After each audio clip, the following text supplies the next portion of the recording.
On today's show, Toyota loses at LeMans in heartbreaking fashion. Global car sales hit a speed bump, and Rolls-Royce comes out with the best-looking interior for autonomous cars. All that and more coming right up on Autoline Daily.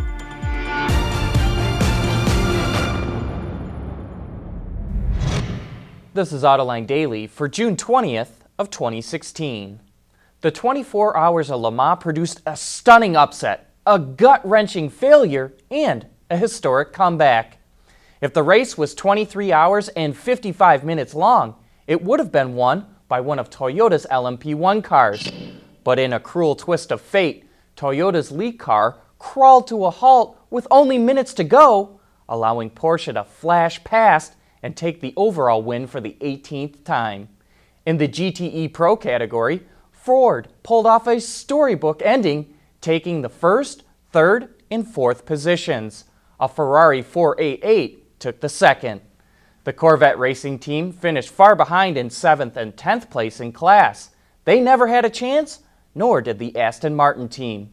The race organizers used what they call a balance of power to adjust weight, fuel capacity, and engine inlet openings to try and make cars more equal.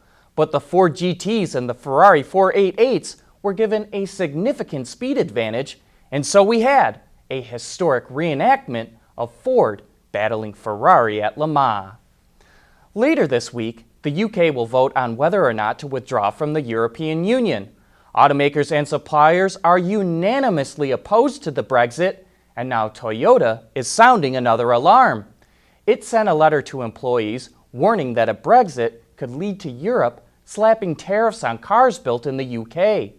The EU adds a 10% tariff on any vehicle imported to the European Union.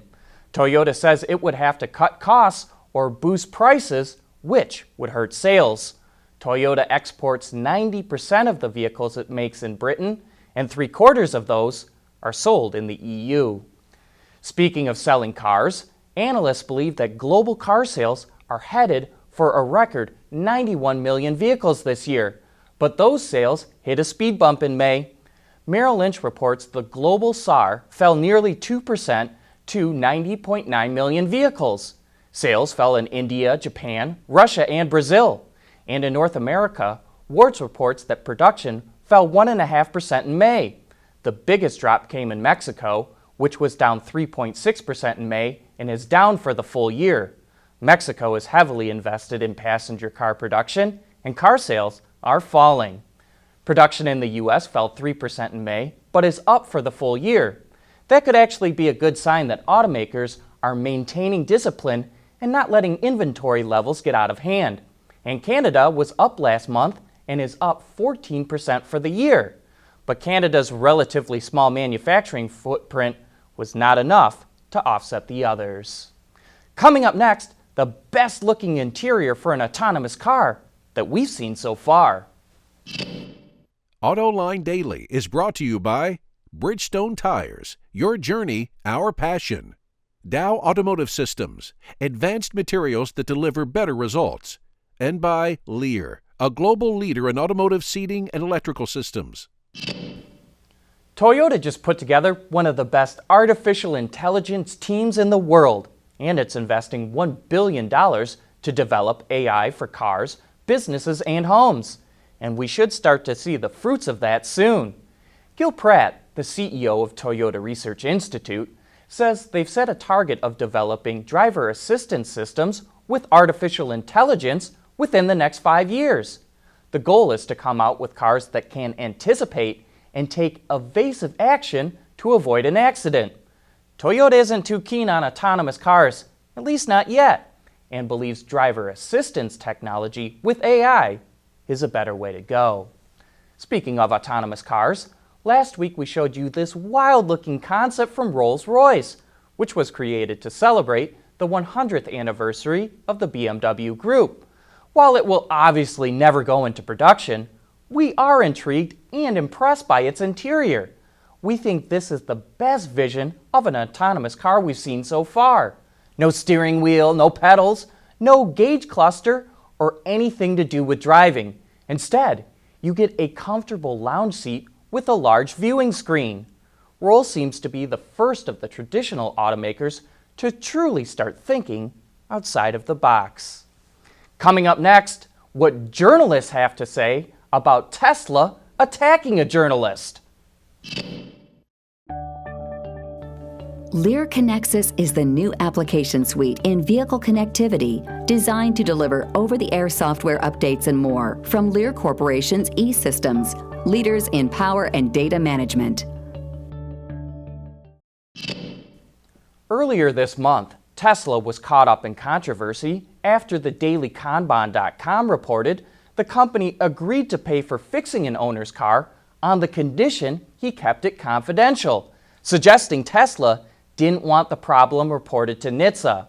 On last week's Autoline After Hours, John and Gary were joined by their journalist colleagues, Chris Pockert and Scott Burgess, and they were very critical of how the company handled the situation.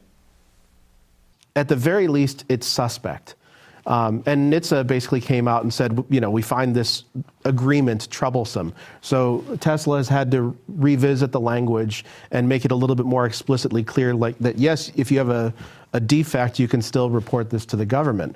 But I think it's a little convenient and a little uncomfortable. And yes, Tesla does not operate in the manner in which a normal automaker historically has operated. No, Tesla bullies anyone that criticizes them. There's a long record of that. And that's what they do. And the problem that Tesla is really going to run into and where this is going to hurt them is right now they're a niche car producer that makes just 10 or 12,000, 20,000 over the course of a year. There may be 100,000 Model S's on the road. They're now saying that they want to make 500,000 cars a year. There's going to be a much different world when people are buying $40,000 Model 3s than the $120,000 Model S. Mm-hmm. I think that this is it's a lack of maturity on Tesla's part. And I don't think that it's going to hold up very long when you can't attack your customers every time something goes wrong with your car. For more about that topic and much more, you can watch that entire show right now on our website, or you can check it out on our YouTube channel. But that's it for today's Autoline Daily. Thank you for watching. Please join us again tomorrow.